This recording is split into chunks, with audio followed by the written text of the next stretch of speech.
Hello everyone, welcome to Sarajevo. On behalf of Sarajevo Insider City Tours and Excursions, my name is Meryem and I will be your guide on this virtual tour.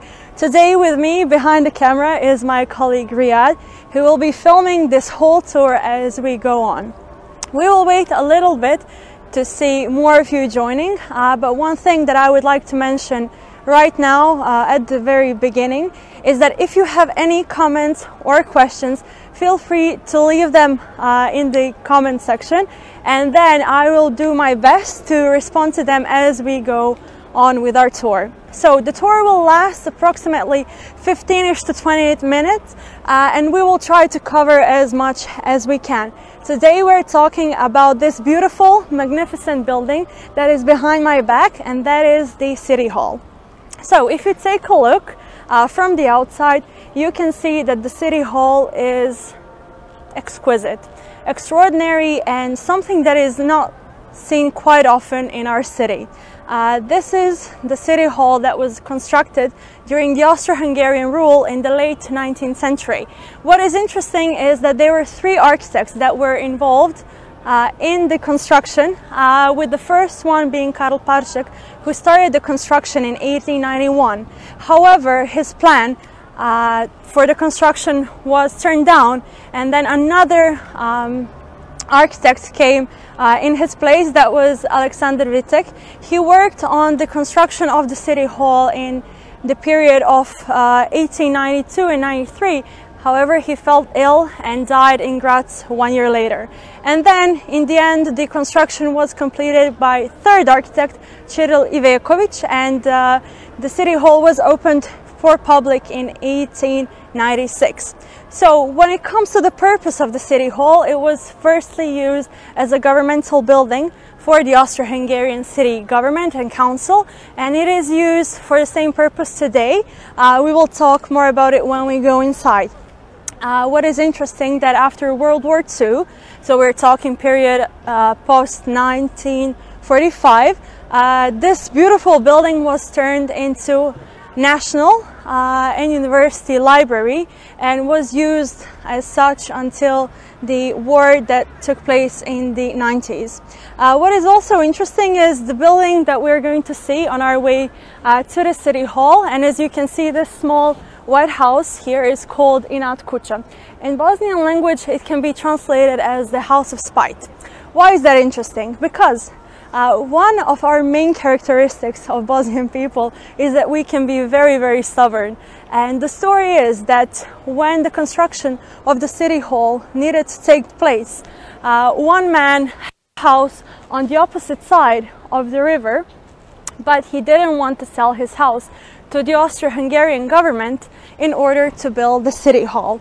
So that when the process of negotiation started, it lasted for several years, involving some money, bribe, and so on, trying to convince the stubborn old man to sell his house. So now we are going to take a look house a little bit closer.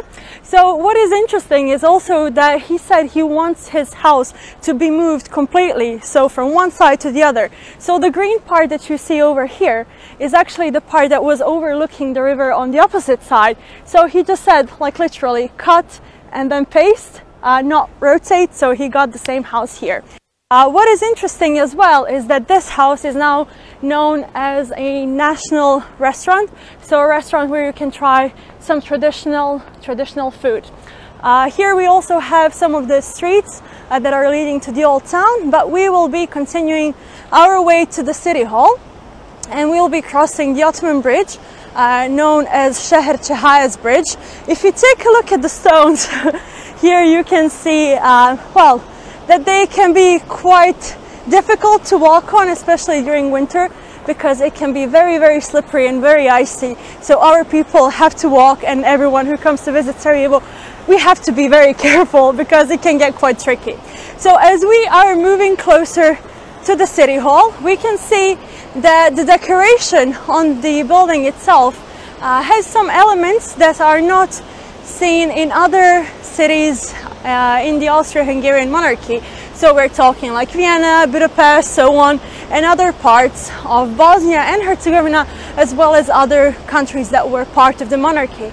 So on the roof we can see a decoration that has those tiny points, and also the colors that are used are not something that is quite familiar to the traditional Bosnian architecture, and the style that was used is something that we called pseudo-Moorish style, because the inspiration for the city hall as we see it now comes from Moorish architecture in Spain, and also Egyptian influence, because architects that were involved in the project went to Cairo 2 times to look for inspiration for this building. So when it comes to stripes, the inspiration comes from Egypt, and when it comes to the other decor that we can see on the city hall, the inspiration for it comes from Moorish Spain. So now we will walk slowly and cross the street as we are going to enter the city hall.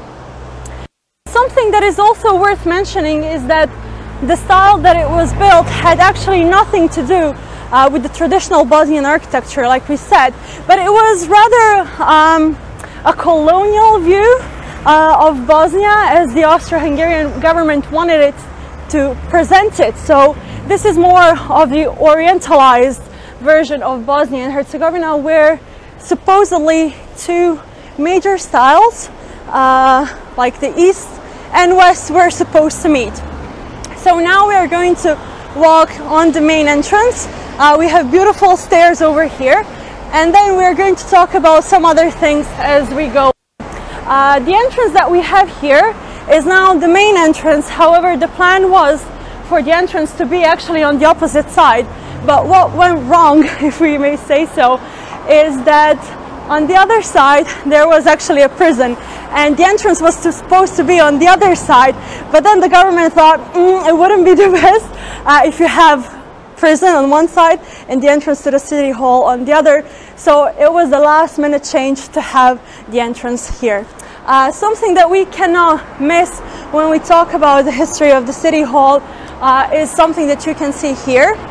So during the war in the 1990s, during summer of 1992, sadly, at the time, National and University Library was set on fire by the aggressor that was positioned here on the mountain Trebević, which is over there on the opposite side. And more than 2 million books and documents were completely damaged, and a lot of them being rare and unique papers, books, and so on. Also, what is sad to mention is that this also used to be an archive, so a lot of unique documents are lost forever. So now we're going to go inside and we're going to take a look what we have inside. So this is the entrance. We have stairs, be careful. And if you come to visit the city hall, this is where you're going to buy your tickets. So as we go inside, we come into the beautiful hall. Are you coming? Up, sorry. So what we have here is a beautiful aula, the center of our city hall. I have to apologize in advance if you hear some noise. It's because there is a construction going on the ground floor where the museum used to be. Now we will get a new exhibition that is going to be involving multiple media and so on. So I think it's going to be interesting. So if you take a look around, you will see how beautifully the city hall was done. The reconstruction started in 1996 and it lasted for many years. It was opened again for the public on 9th of May 2014, and this part that we are in right now is a place for all the major events. So if you're planning some important, beautiful gathering, this is a place where you can do it. It's also a place where we welcome our important guests, whether those are politicians, members of royal families, and so on. So now we're going to continue with our tour, first covering the floor that we are now in. So the first room that you have when you enter on your right side is this one. So what we have here is the informative center on the International Criminal Tribunal, so the one that was in Hague regarding the crimes in the war in Yugoslavia. So we have a couple of rooms here that you can definitely take a look at. There is an interesting exhibition. This is a replica of the court. And as we continue, there are other things that you can see, but definitely it's worth visiting. So now as we continue on to the next room, is something that I believe everyone knows about. It's a room that is dedicated to Franz and Sophie.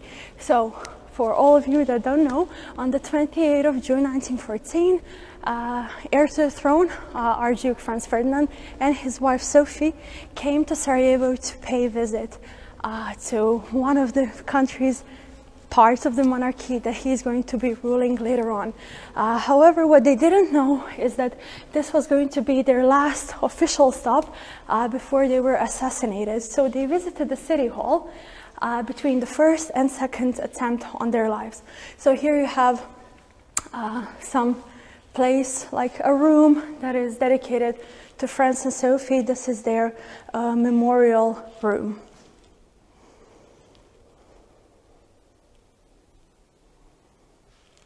So this is something that you can see during your visit. And if you take a look here, this is a sign that is connected to Ars Avi, which is a museum of contemporary world art.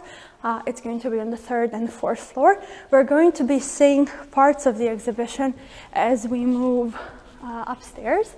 So now probably one of my favorite spots in the city hall is definitely this staircase here. So I'm just gonna let you enjoy the view. It's quite unique and it is something special. Again, let's watch our steps, and as you go up, just take a look around, admire the work. Everything was hand painted and everything was reconstructed and done like it used to be back when it was firstly built. So we are lucky enough to say that the city hall that we have today is actually looking like a copy, maybe a better version of the first one that was constructed in the 19th century. So this is the first piece of art that we're going to see as we go around, and we will be seeing plenty more when we continue our tour. So if you even take a look on the sides here, on the staircase, or on the walls, even the ceiling, everything is so beautifully done. Maybe a little bit too rich, but it depends on your taste most definitely. But it is the most unique building in our city, and I think that the interior is much prettier than the outside that you saw when we began our tour. So let's take a look around and see what we have on this gallery floor. So when you take a look here around, you see how pretty everything is, and probably that's the reason why a lot of couples like to get, you know, their wedding photos taken here. So you can definitely do that. It became like a neat spot for young couples that are getting married. They like to take their photos right here. So some more art on our way to see some other things. So the first room that we are going to actually enter is this one right here. So Riyadh, after you. So this is a ceremonial hall, and when we take a look around, maybe even on the roof, ceiling and the walls, you can see that golden color. It's actually gilded, so everything is covered in a like small layer of gold. Everything is beautifully decorated, and this is, like we said, an important hall for all of the major events, balls, dances, also for the reception of important guests and so on. And we cannot cross past this point as like visitors, but it's something that you can definitely admire. So let's continue with the next room, in which we're going to see the history of mayors of our city. So on the left side, as the room says, portraits of mayors, we're going to be seeing all the mayors of the city of Sarajevo, starting with Mustaif Bey Fadil Pashic, who was the first mayor of the city of Sarajevo during the Austro-Hungarian time, and then moving on past 19th, 20th century, moving on to the 21st, where we can see some major changes, having the first female mayor in the early 2000s, and the youngest and current mayor, Mr. Abdullah Skaka. So he is our youngest mayor to the city's history up till now. So this is also something that is interesting to see, as you've seen how the fashion changed and everything. Sometimes photos and portraits say more than words. We will continue, but one thing that I would just let you admire is the view right here. Isn't it beautiful? So let's go. Some more art that we can see. I'm not going to stop and try to interpret contemporary art. It's not my job, but I'm going to show you some other things that I think you might find interesting. So this is the City Council Hall. Like we said, the City Council Hall was actually the first intended purpose of the City Hall. Nowadays, once a month, the City Council meets here just to pay tribute to the tradition. And this is where they're making all of the important decisions for our city. Also, the ceiling is looking magnificent. I cannot even try to explain what colors we have, the motifs, everything. It's just perfect. Who wouldn't want to work here? So also we have beautiful wooden doors. Everything here is just chef's kiss, if I may say so. And now we're going to continue and see the place where we have a small exhibition regarding the history of Bosnia and Herzegovina. So here we have a map of Bosnia and Herzegovina, and then starting from the room on the right, moving to the left, we have history of Bosnia and Herzegovina covered over multiple centuries. We're not going to go inside and discuss the history in detail, but we are going to slowly bring our tour to the end, sadly, as we are going to walk down the stairs. Again, we have to be careful. I hope I'm not going to slip and fall. That would be super awkward because it would be documented. And also, as we go downstairs, once again, we're going to admire the beautiful art.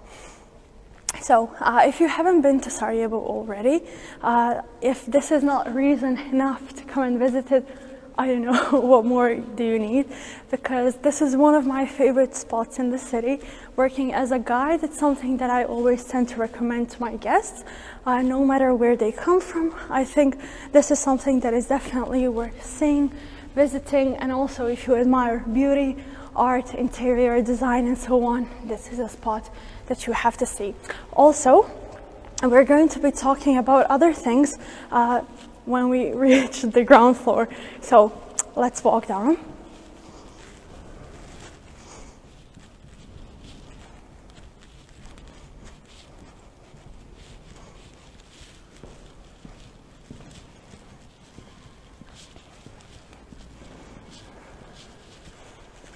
So, thank you so much for watching our first live tour. We will be coming to you with more tours starting next Monday, when we are going to be having a live tour of the Olympic Museum, but in German language. So don't worry, no matter what language you speak, is it French, Spanish, German, or any other language, we can try and make a tour for you and people who speak your language. So once again, thank you so much for watching, for tuning in.